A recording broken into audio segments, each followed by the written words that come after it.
My dad works in B2B marketing. He came by my school for career day and said he was a big ROAS man. Then he told everyone how much he loved calculating his return on ad spend. My friends still laugh at me to this day. Not everyone gets B2B, but with LinkedIn, you'll be able to reach people who do. Get a $100 credit on your next ad campaign. Go to linkedin.com/results to claim your credit. That's linkedin.com/results. Terms and conditions apply. LinkedIn, the place to be, to be. You just found the perfect product that helps with staying cool during hot summer runs. No more gross warm water. Stay cool with this product from Gear Handle. This hydration tube cover helps keep your water cool and easily accessible. Stay hydrated during those long summer runs or even delay from freezing in the winter. Plus, they're compatible with various brands of water bladders and come in various colors. Visit gearhandle.com and use promo code H2O today. Hey everyone, you're listening to The Public Affair with me, Andrew G. I see someone different every episode, but do me a favor, keep it between us. Hey guys, what's going on? It's me, Andrew G, and welcome to another exciting episode of The Public Affair. First of all, before I continue, I definitely want to use this opportunity to thank everybody so much for all the continued love and support that you guys continue to provide for this show. I truly appreciate you all. Of course, to Mike and Allison with Rogue Media Network for everything that they do for The Public Affair. You guys are the best. I love you so much, and everybody that just subscribes and follows and continues to follow me on every single episode. You guys are the best. I love it. And I have a really, really great guest here. But before we continue, I definitely want to encourage you guys to like, share, and subscribe. And of course, use this opportunity to give a shout out to just a few of our sponsors of this episode of The Public Affair. This episode is brought to us by Four Brothers Construction with my boy Joel Olvera, who provides custom home designs and renovations. He also focuses on roofing, remodeling, plumbing, tree removal, electrical work, and so much more, darling. Joe and his entire team of delicious men are building affordable dream homes for you. And they promise that when they build the shower, I could sit there and watch and possibly test it with them, but we're going to leave that for another day.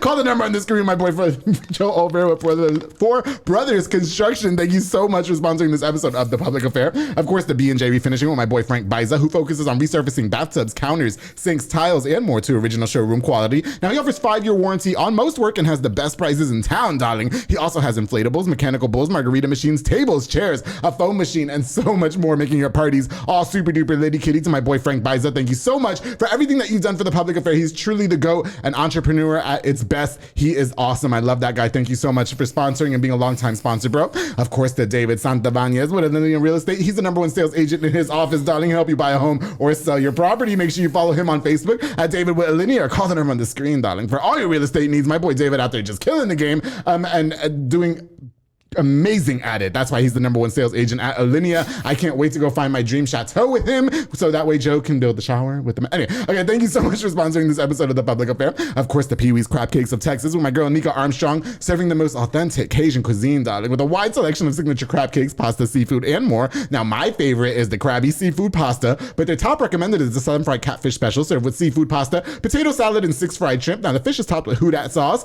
and I'm not going to tell you what it is because you got to head over to 108 Gym Drive in Hewitt or order online at orderpeeweescrabcakesonthego.com. To my girl Nika Armstrong, thank you so much for sponsoring this episode of The Public Affair. And of course, to Waco Fencing and stuff with my boy Juan Morales. Now, Juan builds privacy fences and chain link fences, for all that extra at-home privacy, extra with 3 X's. He also builds wood decks, stone patios, and gorgeous flower beds, darling. Now, you can contact him on the number on the screen for your consultation. My boy Juan is out there just doing the thing. Thank you so much for sponsoring this episode. And of course, to one of my new sponsors, and he is here with us today, Mr. Enrique Jimenez with Jimenez Bakery, a local bakery specializing in a wide selection of fresh and affordable pan dulces, darling. Also, the best tres leches cake for yourself or for a party night. I love rolling around in the mocha tres leches. That's my shit right there. You can also get a cup of fresh elote if you have a different type of craving.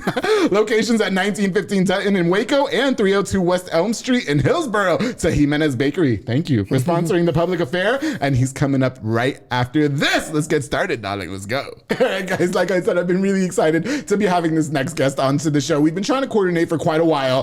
Things were just not working out in terms of time and coordination, but we finally made it happen. I say that he has the biggest advantage of being on this show than anybody that I've ever had in 2 years of The Public Affair, and he's about to find out why, because I'm gonna tell him. I am so excited. I just announced him as a new sponsor of the show, which I'm completely grateful for, and I've been a huge fan of this bakery for many, many years.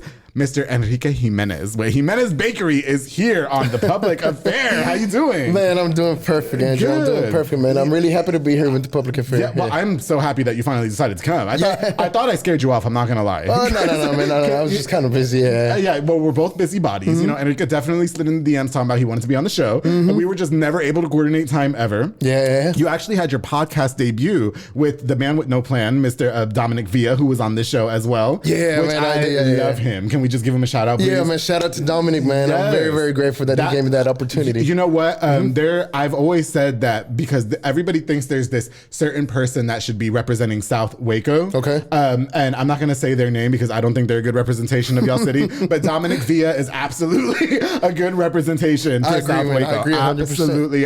Dominic, shout out to you. I'm so happy with everything that you're doing in your podcast and all that. So yeah, big shout out to him. God, you know what, man? And it was so cute. I just mentioned that a lot of people had not had the same advantage you have of being on the show. Me and Enrique have been talking about the last 2 weeks via text message, Snapchat, everything. And just, I didn't want to get too into the conversation because I wanted you to save it all for the show. And I know you have a really good story to tell. But we had dinner at Olive Garden was where we met. Yeah, my second time going to Olive Garden. Who the fuck has never been to Olive Garden, bro? I know. Ordered the fucking tour of Italy talking about how do you eat this with a fork. you eat it with a fork, bro. Start with the lasagna. That shit's bomb as fuck. God, and so like I said, it was hard not to spoil anything, if you will, because there was so much that you were telling me behind the scenes that I was really just jotting down mentally. You know what I mean? And I was like, when he comes on the show, we're going to lay it all out there. And he was super nervous about coming onto the podcast. He said, what can I say? And you say whatever the fuck you want. You say whatever. Yeah. So thank you. And thank you for sponsoring. Man, thank you for having me here, man. It's a pleasure. It's an honor to be here, man. Yes. And I was pretty nervous at first, but now I'm kind of just easing into it. Yeah. I got you. He bought me some choco flan. This is choco flan, right? Freshly made, guys. By me. By today, you. Oh, you made it for me? I made it from scratch. A man that bakes. Look at that. Bitches, step it up. All right. Step it the fuck up. He bought me some. Can we open it? Let me see. Can we? Yeah. Oh, if I had a fork, I'd be taking a bite out of it. I had a fork in the bag. Okay, we can't get the bag right now, but bro, this shit looks like this is just one of the delicacies that they have at Jimenez Bakery. Man, that's actually going to be one of our top sellers. The choco flan and the flan.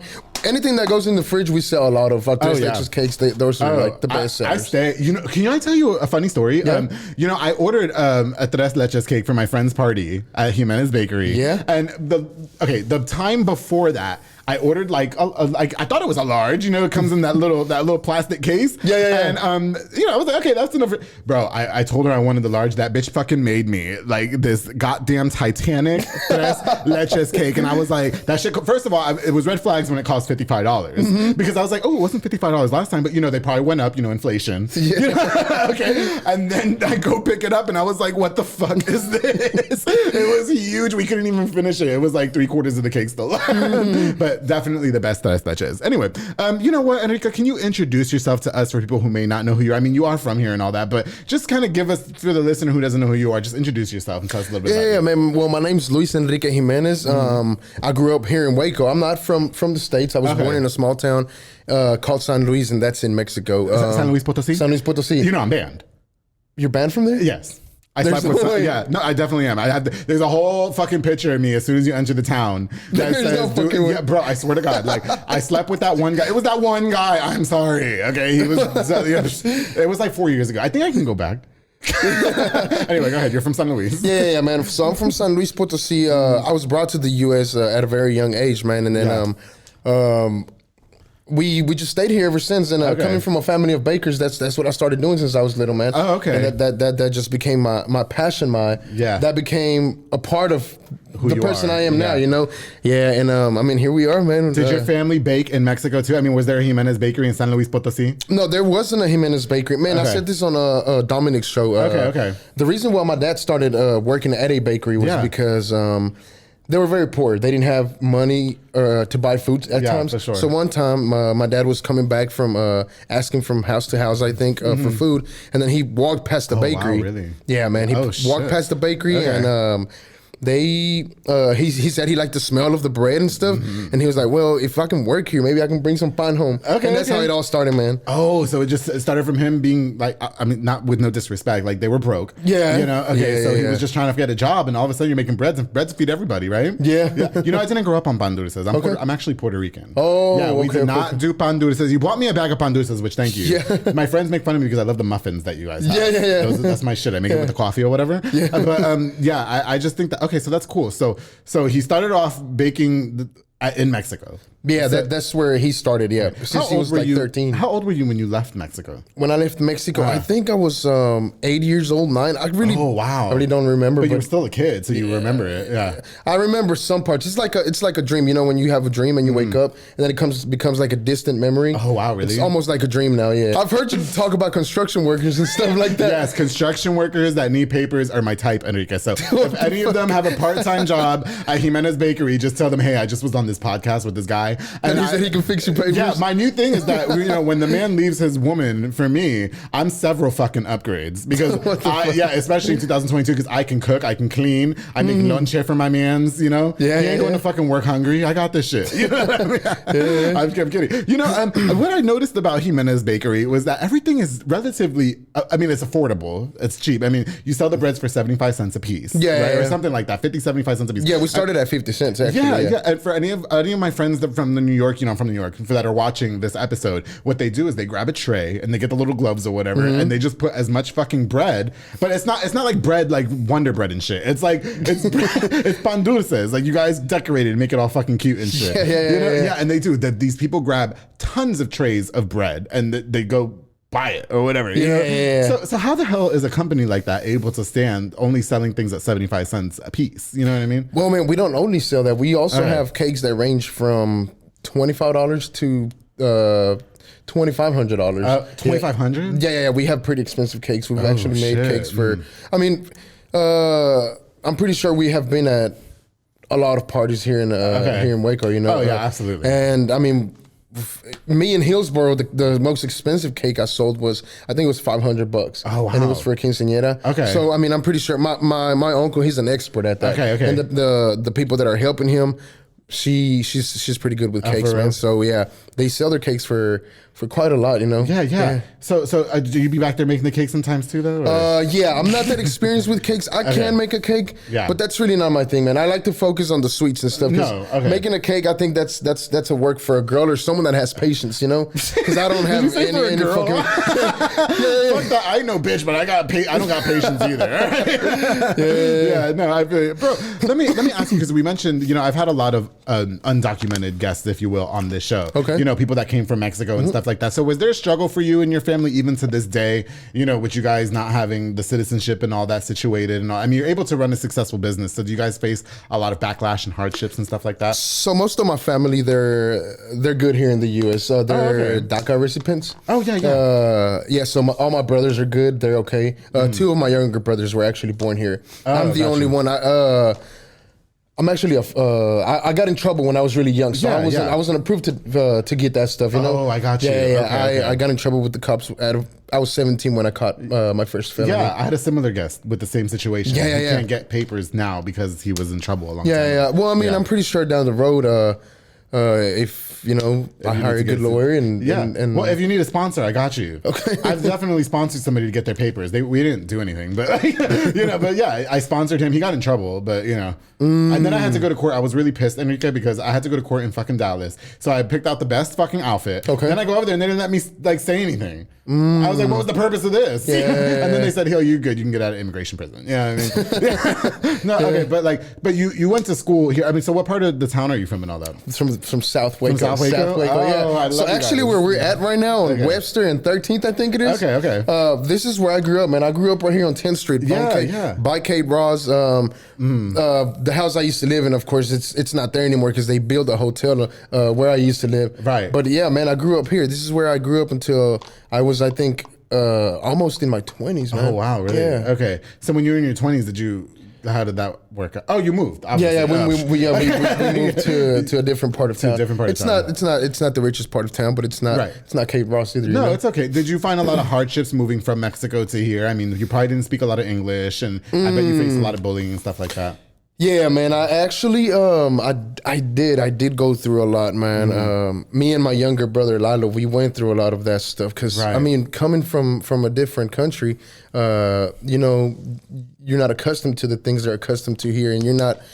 You know, the main thing was the language barrier. You know, yeah, for sure. I had a couple of girls call me a wetback, a couple of guys call me a wetback. So that was kind of hurtful, man. And but now you know, I really don't care for it. You know, it's now it doesn't bother you? It doesn't bother me at all anymore because I mean, I don't like putting anyone down, but I'm in a better position than most of the guys that used to tell me that stuff. Darling, you know, yeah, you know, it's like when dudes call me a fag, like when they try to be like offensive, but they really don't know that low key turns me on. What the fuck? You know what I mean? Like they really don't know that I really want them to be calling me a fag in a different setting because that's just a fucking turn on. But I love that we're able to take these things that are supposed to be offensive to us and utilize them as something positive. Well, not positive, but you know, we're able to overcome these things. And obviously, your family's very successful at Jimenez Bakery and stuff. You know, and I really wanted to, like I said, Enrique and I have been speaking quite often since we coordinated this a couple weeks ago. And I got to learn a lot about you behind the scenes and such. And I told you, you know, when you come on this show, I just want you to be open and honest, you know, whatever. You dealt with a lot of substance abuse in the past. Okay. And I really wanted to talk to you about that. Are we able to? Yeah, man. Sure, man. Yeah. I want to share my story. Yeah, okay, that's what I'm here for. Yeah. So, wow. So, okay, this is gonna be great. Okay, so, struggles with substance abuse. What were you using? Well, everything. It all started off with weed. Okay, it was weed. Weed was the first thing that I did. Right. And then I started hanging around. It was like I don't know, man, like a video game where you go through levels, you know? Yeah. So weed's always level 1. Yeah, like if you can make it 1. past weed, you can. And then I went from weed to beer and cigarettes. And then from cigarettes to pills, and then from pills to more hardcore stuff, man. I think one of the worst things that I've done has been cocaine use. Okay.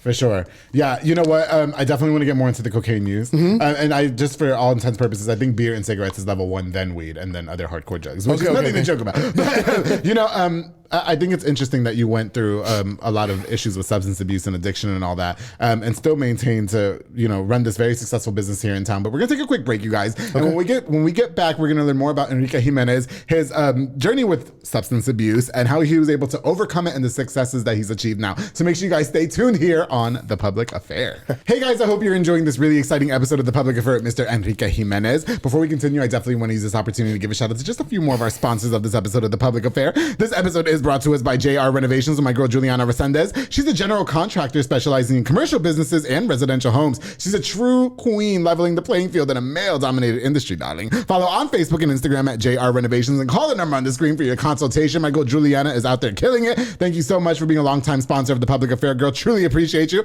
Ooh, of course, the Banda's hauling service with Julian and Ana Banda. They rent dump trailers. You fill it up and they haul it away, darling. They also do junk removals and tree brush removals and haul cars in and out of town. You know, my car broke down. They came and picked it up. He said he was going to be there in 20 minutes. He was there in 10 minutes. It was fucking lit. I didn't even have to do nothing. He just had it on the fucking thingy already and it was moved there and that was great. And then all the hot mechanics changed it. Book now with the number on the screen, the Banda's hauling service. Thank you so much for sponsoring this episode of The Public Affair. Oh my God. To Taquiza Palacios, where Onisimo and Lupe Palacios, they provide delicious and affordable tacos for any event. Meat choices include carne asada, pollo, chorizo, pastor, y barbacoa. Don't forget the aguas frescas. They got limonada, horchata, piña, melon, jamaica, y tamarindo también. They also provide all of the plasticware. Book now with the number on the screen. To Lupe and Onisimo Palacios, thank you guys so much for being longtime sponsors of The Public Affair. Actually, shout out to Onisimo's mom. She made fucking tamales the other day. I said I was going to have 2 or 3. I ate goddamn both dozens. They were so good. Shout out to you guys, of course, to Embrace Fitness with Lisette Luna and Amanda Switzer. They teach group fitness classes that are fun and dynamic, darling. They also specialize in total body workout by Excolat and by Jackie and Zumba Step. Classes are Monday through Thursday at 6 p.m. and 7 p.m. You can also contact them to rent the building for parties and small events. To Lisette Luna and Amanda Switzer, they got you over there looking snatched for the summer, darling. Thank you guys so much for being longtime sponsors of The Public Affair. Of course, the Alley's Drive-In with Alexis and Diana Rivas, their convenience store located where the old Kobe's is in South Waco. 2105 Dutton Avenue to be be exact. You can stop by for delicious snacks or a cold drink. If you need beer for a party or for yourself, they got you with a huge freezer stocked with a wide selection of ice cold beer. Order from the kitchen too with a delicious selection of food to satisfy your appetite, darling, or to go with that delicious cold beer. Stop by this monumental and convenient spot in South Waco today. To Alexis and Diana, thank you guys so much for sponsoring this episode of The Public Affair. And of course to Elite Barbershop with my boy Sid Rodriguez, located on Hewitt Drive, making me look all super snackish for more than 110 episodes of The Public Affair. How about that? Call the number on the screen to book or download the Cut app, and walk-ins are welcome as well. They got Marcus Guerrero, Chris Reyes, Santos Cordova, David Rodriguez, Isaac Chavez, Clint Flesher, and Isai over there making you look as much of a snack as I am. Thank you guys to Elite Barbershop for being a longtime sponsor of The Public Affair. Truly, truly appreciate you. All right, guys, we're going to get right back into it with Mr. Enrique Jimenez with Jimenez Bakery here on The Public Affair. Let's go. Hey, guys, welcome back to this episode of The Public Affair with Mr. Enrique Jimenez. Before we took the break, we were just getting to know a little bit about Enrique, where he was from, and we were just diving into the pretty tumultuous past that he dealt with addiction and drugs. Now, you mentioned that the worst that it ever got was cocaine for you. It got a little worse than that. It got a little bit worse than that, man. Oh, but that's still a touchy subject, and it's something that I haven't fully healed from. Okay, gotcha. I think my mind, and I still think about the people that I've heard, the things that I went through when I was doing that stuff. So it is kind of a touchy subject. Kind of, like as far as past the cocaine. Yeah. Okay, that's fine. What was your introduction to drugs? That hard? So I actually used to work at Outback. Okay. And then one of my coworkers had a party at his apartment. Everybody went, everyone from work was there. And I remember that was my first time I ever saw cocaine. Wow. It was an older man. I was probably like 19, 18. Okay. And the man, he was like 45, I think. And I was with my buddy and some girls, and that's where everything started, man. Really? Yeah, everybody was drunk, and me and my buddy, we were seeing people do it, so we were like, oh, let's just try it. Yeah. Well, 18, 19 years old, very experimental age. Yeah, for sure. Yeah. So, when did you know that you became addicted to that drug?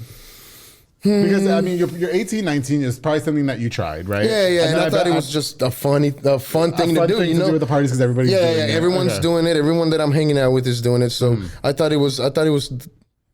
I was fitting in, more than anything. I felt like I fit in with the crowd of people that I wanted to be around, For sure. Yeah. Okay, got you. And so when did you know that you became addicted to that drug? It was probably, I can't remember when I realized I was addicted to it, man. But I know it became a problem when I started to miss work. When I started to change towards the people that loved me, Yeah. When I saw people that really loved me turn their backs on me. Okay. And when I started pushing people away, that's when I was shit, I think I do have a problem, Okay. I didn't want to admit it. I was blind to it, but that's when I was really like, fuck. When you say that you were hurting people, because I had a really good friend who was addicted to cocaine. Okay. And I remember he would say like some of the most heinous shit to me for no reason. Do you know what I mean? So what were some of the things that you were doing? Because you used the term people turned their back on you. Yeah,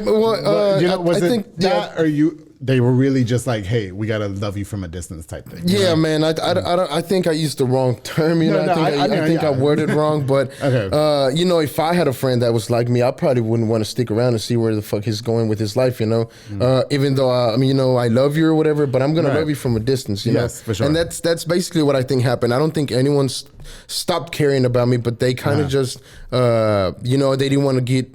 They didn't want to be put through the stuff I was putting them through, and seeing your friend or your loved one slowly kill themselves. I don't think anyone would want to be a part of that, Yeah. No, it's definitely a really hard thing to go through. Yeah. Like I said, I was definitely involved. Well, I had a really good friend that was addicted to it. And it definitely ended up affecting our friendship as well. Just because, you mentioned earlier that you were hurting the people that you love. What were some of the things that you were doing or the drug was making you do to have these people be like, I'm not really fucking with him like that no more? Yeah, man. So, I was disrespecting them, like my parents just by not knowing where I was, because I would go missing for weeks, months at a time. Wow, really? Yeah, and I would just block myself off. I wouldn't talk to anyone. I wouldn't let anyone know where I was at. And that's kind of like, Yeah, man, that's. Was that part of being ashamed of yourself, or like why would you like exclude yourself from life? You know what I mean? Like, well, part of it was because I didn't want people to see me that way. You know, got you. Okay. And instead of doing a good thing, I think I was doing something pretty messed up. Because I mean, you know, my dad, I know he loves me. My mom, I know she loves me. You know, my brothers do too. Yeah. And for them not to know where I was, it was. Wow. I think that's definitely one of the most hurtful things for sure. I mean, because I would be worried about you. You know what I mean? Like, what the fuck? I mean, are you answering your phone? I mean, was it that bad? I mean, did we have cell phones at the time where the people were able to reach out to you? Or? Yeah, I think cell phones came out when I was like 20, bro. Okay. Well, listen, don't do me, Enrique. Okay? I'll get up and kick your ass. You know what? How bad did it get for you though? I mean, did you ever OD or anything or?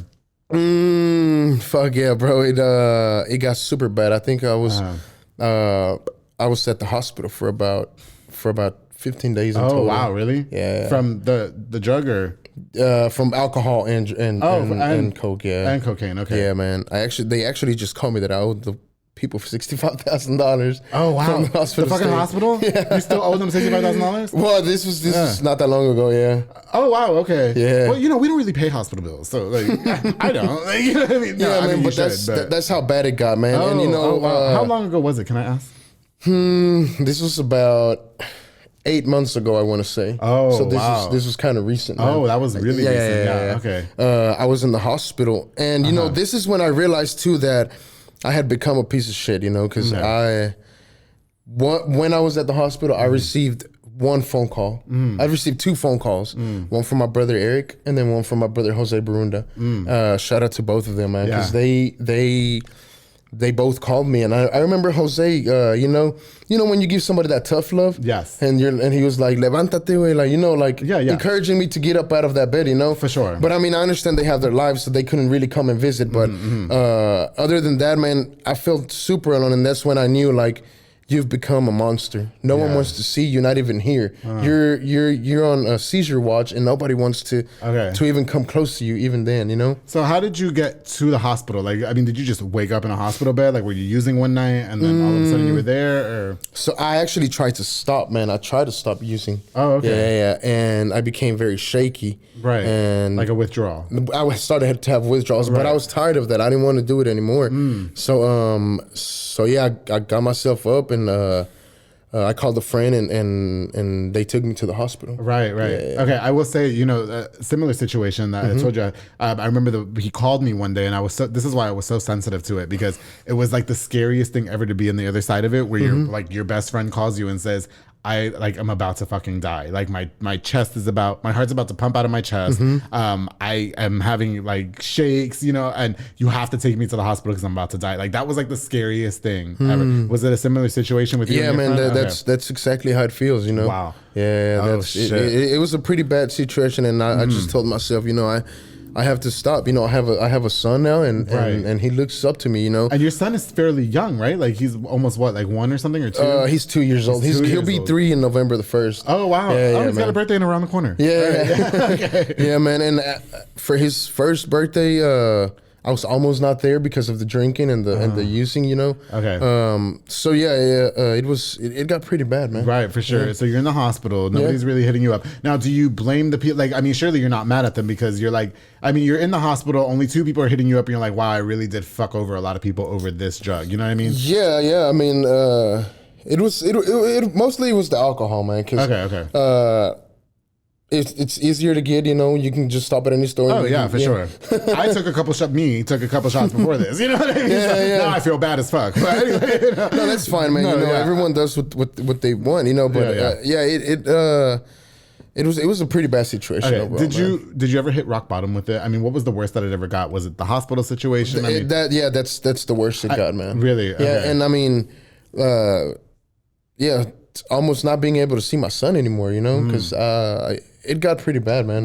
So were they keeping you? I mean, surely they're keeping you from the son because of the substance abuse and everything. So no one was keeping me from him, but it was like, you know, I wasn't able to see him at times, you know. Just off of personal choice because you were high, or at times, yeah, at times it would be because of personal choice. You know what I admire about what you're saying about right now is because you went through an addiction, and you were able to acknowledge, okay, I don't want anybody to see me like this. I don't want my son to see me like this. I know that I'm high. I know that I'm fucking up right now. I need, you know, I think it's a little sad to hear that you chose the route of excluding yourself. I mean, is it all worth it? No, of course it's not. No, bro.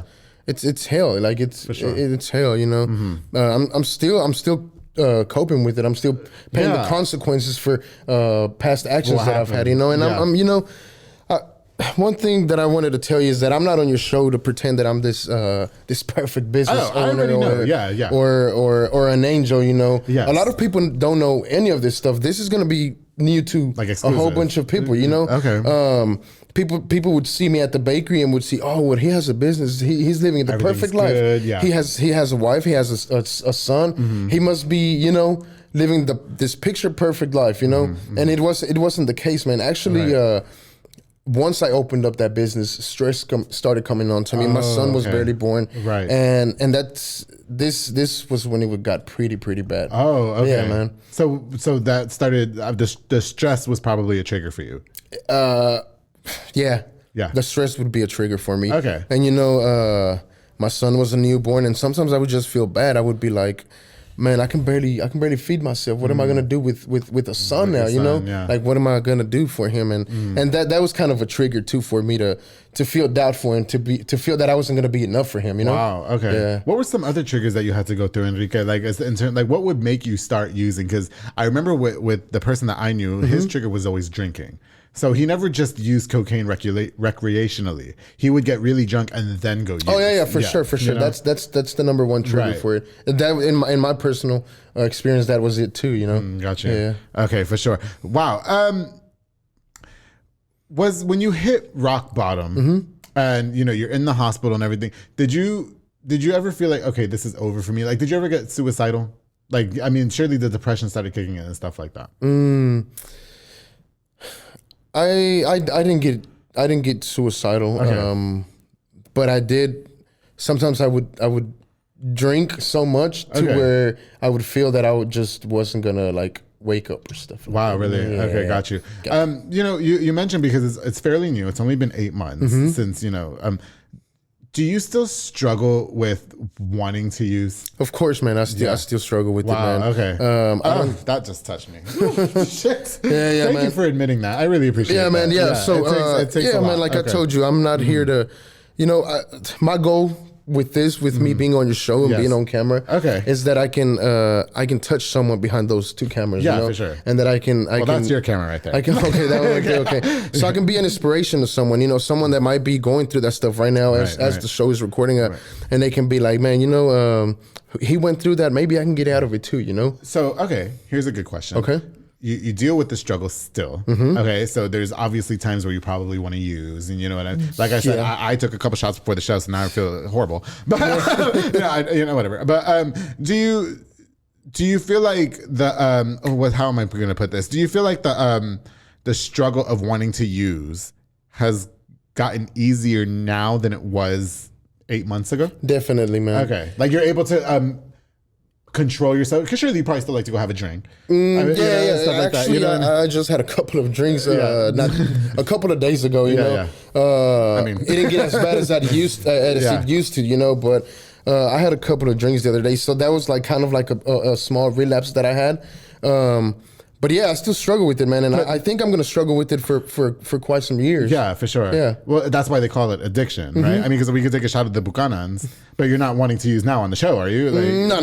Okay. Don't get me arrested, right? You know, okay, good. You know, because we talked actually just on my last episode and when I had Dominic Villa on the show.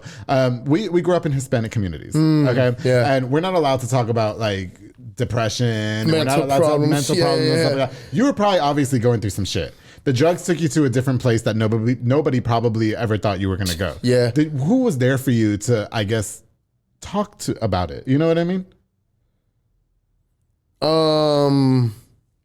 Some people were there for me, you know, but it did get to a point where where I found myself alone, man. Did you ever talk to your family about it?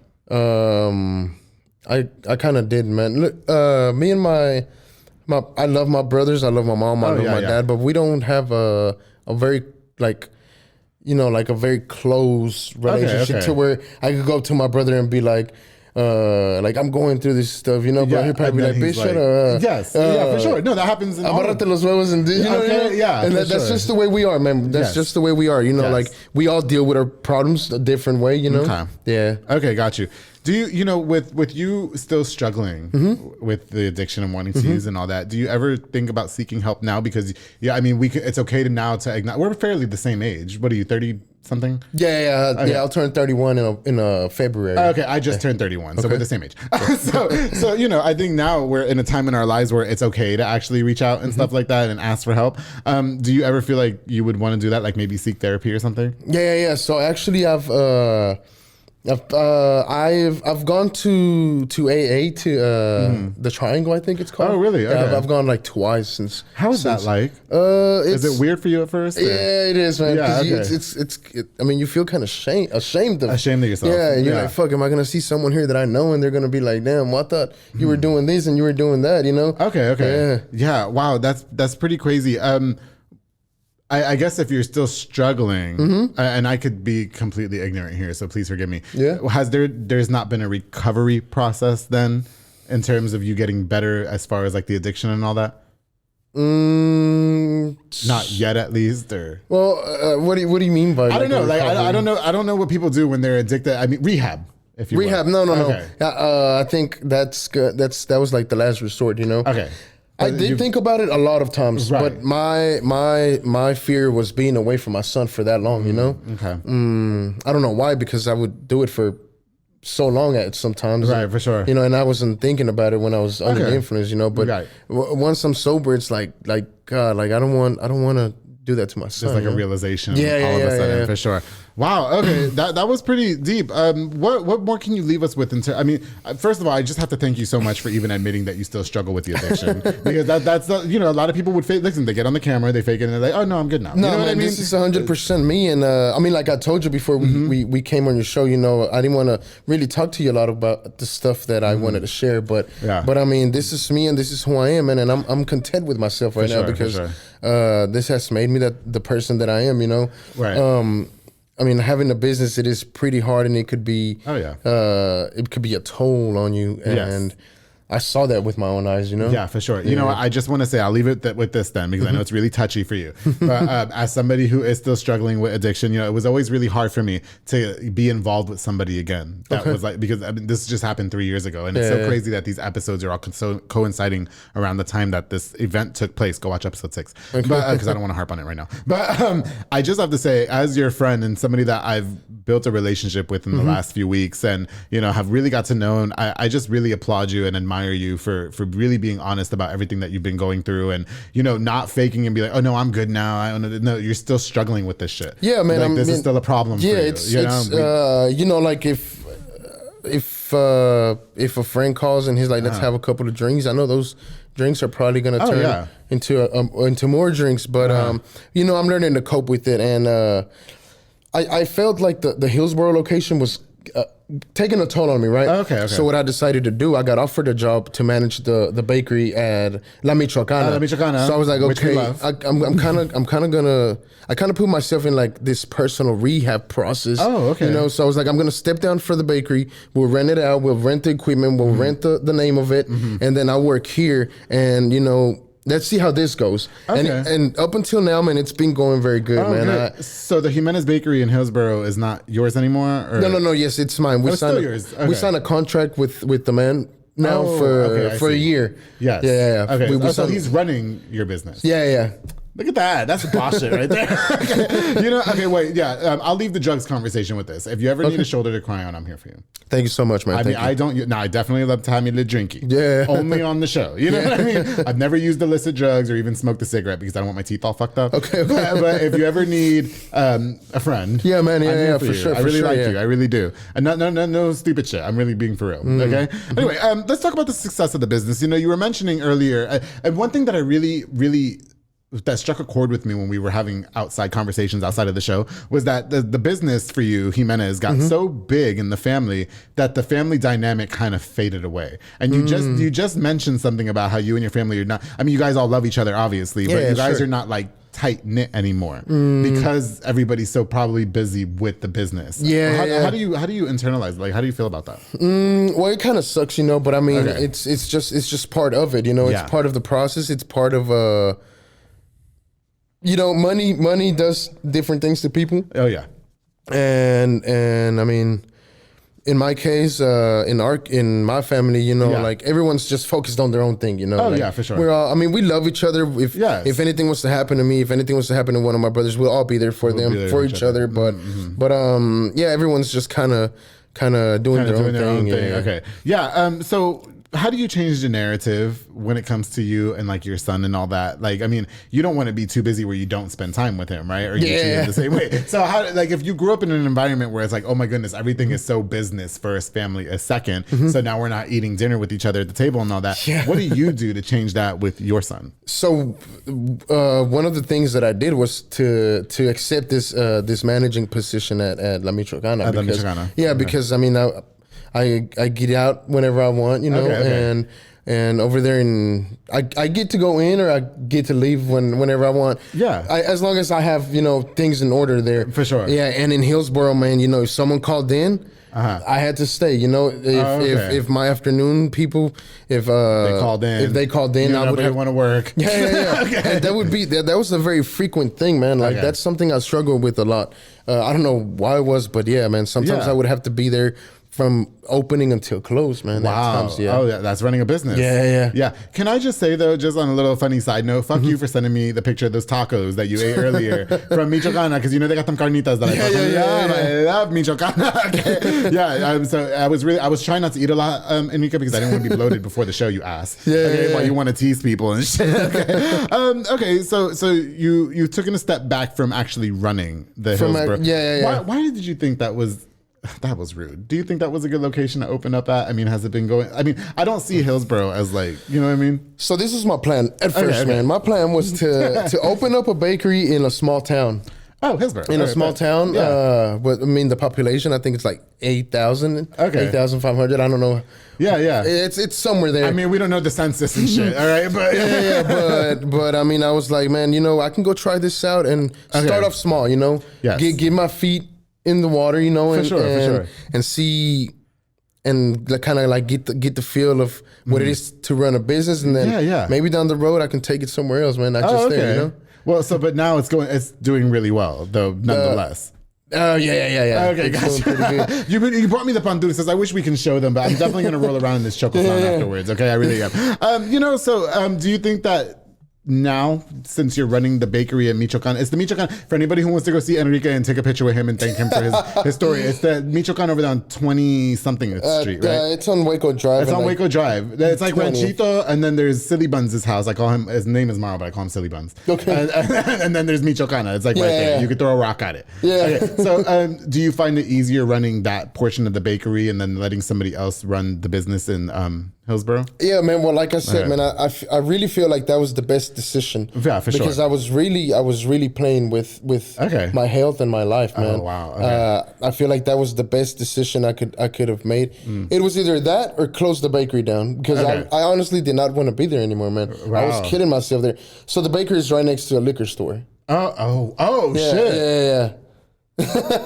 Yeah, bro. So it wasn't that hard for me to walk to go get a bottle of Buchanan's and go bake some fucking pans. That's what I would do at times. Like I would get a bottle. It got to, man. Were you drinking at work?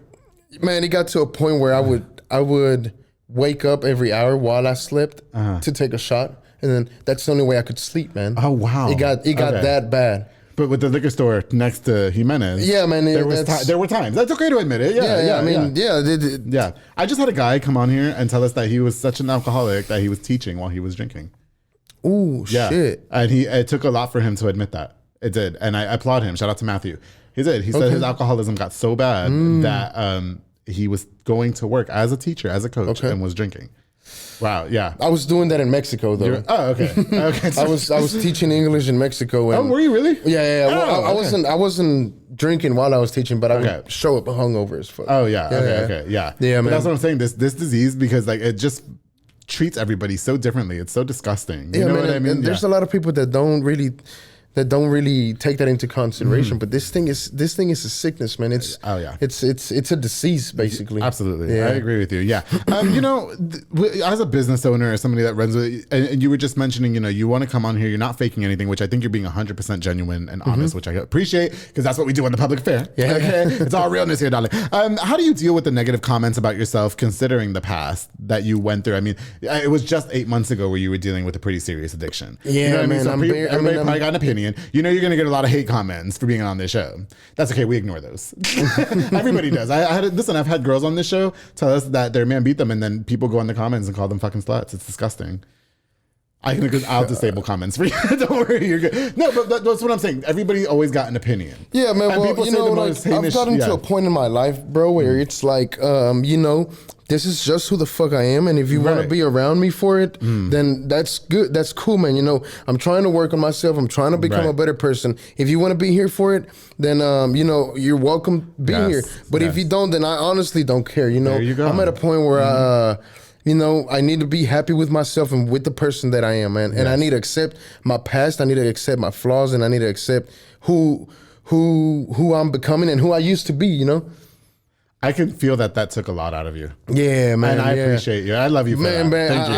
I can feel that bursted out of you. Yeah. Yeah, I did. Yeah. Yeah, man, because it is pretty bad when I receive bad comments from people that I love, It be haters, Enrique. That's all it is. Everybody's always going to have an opinion. Everybody has a preconceived idea about you. About me, too. Listen, I've done some pretty deplorable shit in my life as well. Everybody always got fucking something to say. Shut the fuck up. So I get it. Don't worry. I won't let anybody talk bad about you, okay? Because I think you're being if it was someone that I didn't know or that I didn't care for, I would be like, man, you know what, fuck it. But sometimes these comments come from people that I look up to, people that I kind of like crave their respect and crave like their approval of me, Okay. Yeah, and they're disrespecting you. So how do you internalize that and move on? Man, well, I can't blame them, bro, because of the piece of shit I used to be, Can we just hear the level of accountability and atonement that's coming out of this man's mouth? Honestly, like, listen, there's a lot of addicts out there. I think one of the first steps, right, like in the program, is accepting it.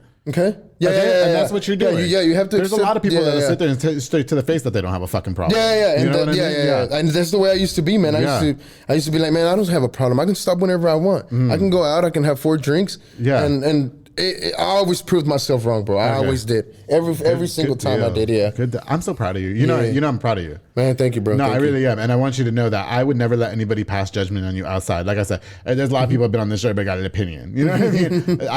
I really applaud your honesty. I think it takes a lot out for you, even as a business owner now and somebody that's running a prominent business in your family, is for you to say that this is something that I'm still struggling with. And this is something that, people are still judging me for. Is there a misconception about who you are now because of your past?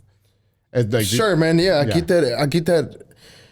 I know a lot of people look at me different because of my past, and I know that it's just part of the struggle, man. It's part of the process, part of the healing. Yes. I know that I'm gonna have to go through I have to earn my trust and to earn my respect back from all these people, Yes. Sorry, the mic. I was going to make an inappropriate joke, but I didn't. Okay. Okay. Yeah. No, bro. I really do appreciate that.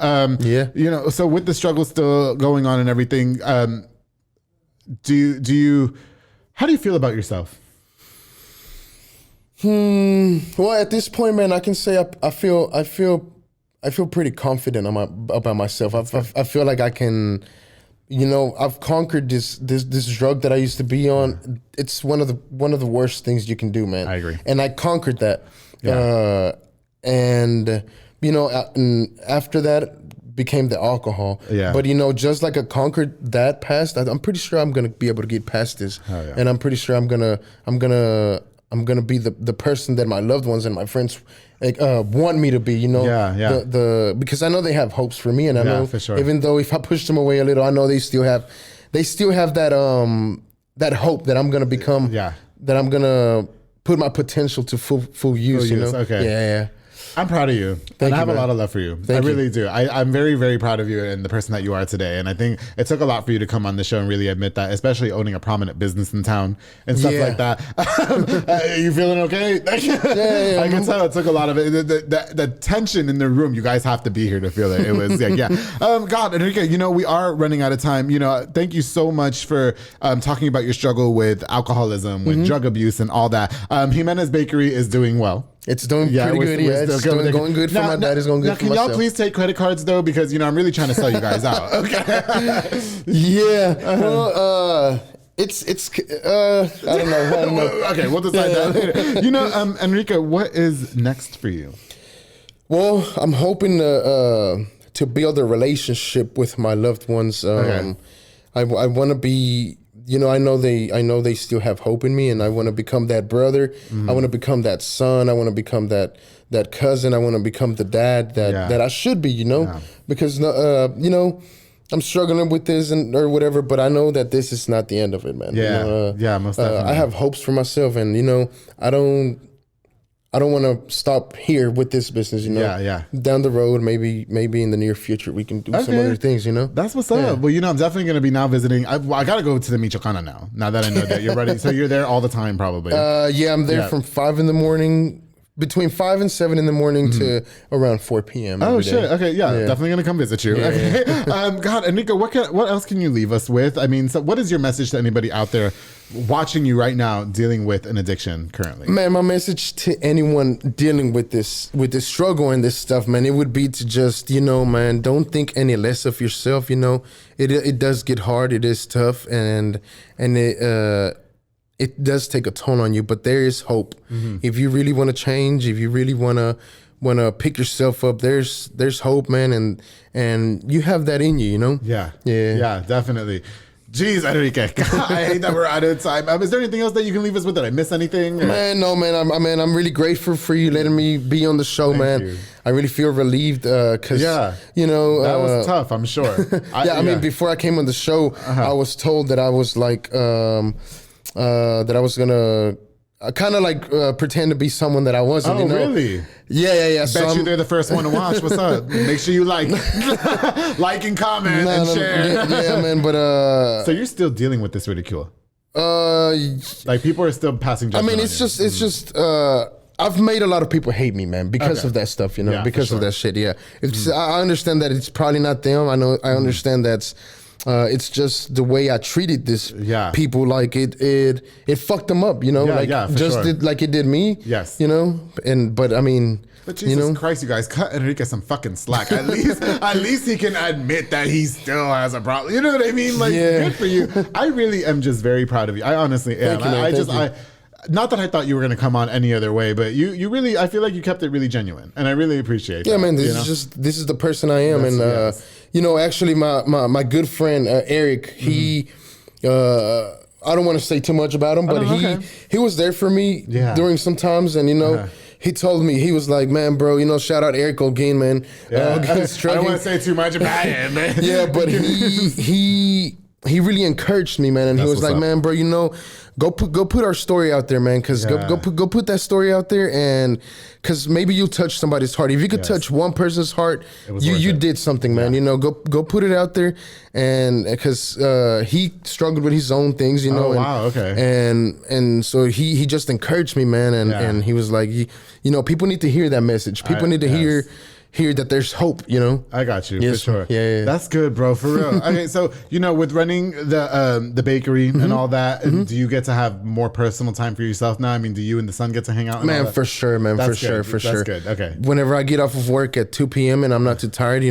I ask, I stay with him until we go to sleep, Oh, that's nice. I'm able to play with him more. I'm able to, I'm just able to spend more time with him. And you just posted on Snapchat that he went and visited you. That was cute. Oh, yeah. My parents took me to go. him? My parents took him. Yeah, my mom and my dad went to go visit me, and my little niece, my little niece was with my mom, and my son was there too. That's cool. That's what's up, bro. Well, I really appreciate you, Enrique. Gosh, thank you so much for coming on to the show and really sharing your story. If you guys want to go see him, he's at the Michoacano over there on Waco Drive. Make sure you guys go visit Jimenez Bakery over there on Dutton. There's also a location in Hillsboro as well. Texas. Yes, which I think is perfect for when you guys are driving back all drunk from day drinking in Dallas. You can stop at the bakery, get you a bread. Hello. That's going to be me. Mimosas up, and I'm going to stop at the bakery, bitch. I interviewed that guy. Enrique, I appreciate you, bro. Man, I appreciate you letting me be on the show and getting my story out there, man. Yes. And this is just the beginning for you. And, I really...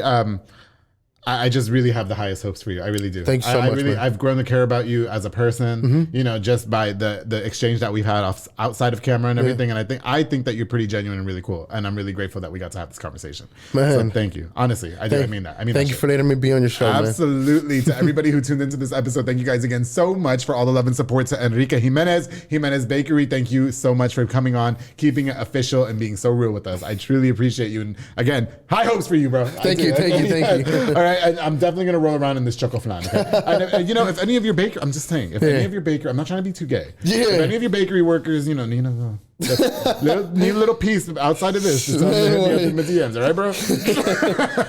I promise I won't go in the bakery acting all extra. I promise.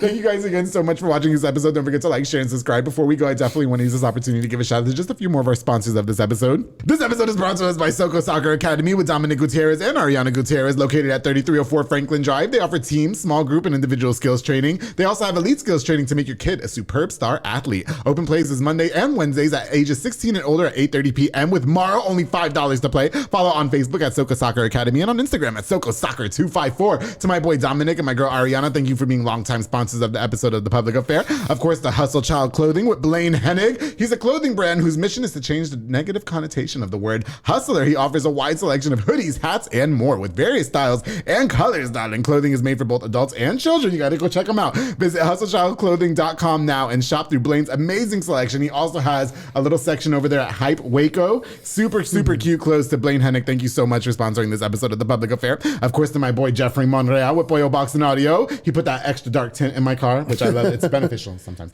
I'm home for all your LED needs and auto accessories, installation of stereos, door speakers, and audio systems. He also specializes in building custom subwoofer enclosures and much more. Definitely a jack of all trades and your one-stop shop to get everything done in one roof. To my boy Jeffrey Monreal, thank you so much for sponsoring this episode of The Public Affair, bro, and for being a longtime sponsor. Of course, the Fat Boy Michelada y Botana with my boy Junior Banda. Oh, you know him? Have you had it? I've heard of them, but I'm going to get you one. They provide the best michelada and botana plates for yourself or for a party. He has a menu of 10 of different items, including botana bowls, chamois, pickles, and more, locally operated. So make sure you get the best and not the rest, darling. Follow on Facebook and Instagram at Fatboy Michelada y Botana and place your order now. To my boy Junior Banda, thank you so much for sponsoring this episode of The Public Affair. Oh, and of course, the J Pedal and Poke with Junior Fuentes, Thomas Roberts, and the entire family. They provide delicious Japanese savory crepes and poke bowls. They also have handcrafted Thai rolled ice cream for dessert, darling. You choose from the menu or create your own, like I like to do, because I like to be in control. Locations on University Park Drive and Hewitt Drive. Order online at jpedaltx.com. To J Pedal and Poke, thank you guys so much for being longtime sponsors of The Public Affair. So, of course, to everybody that tuned into this episode, thank you guys again so much. To Enrique Jimenez, bro, seriously, I really appreciate it. Man, thank you for letting me be here, man. It was an honor, man. No, honestly, I have fucking chills still. Like, I'm having chills. Okay? It was an honor having you. Okay, man. I appreciate you, bro. For real. And don't forget, darling, to always keep it between us.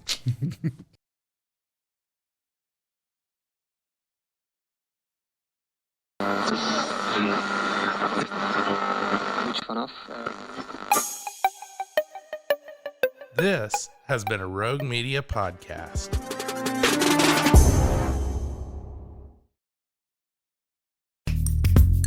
Are you a podcaster? Let's talk podcast hosting. Are you tired of your current podcast host? Need real support in a community that gets it? At Rogue Media Network, we offer top-tier podcast hosting services to help you thrive. From hosting and distribution to dedicated support, we've got you covered. Starting as low as $25 a month. Join our community of passionate podcasters today. Contact us at hello@roguemedianetwork.com.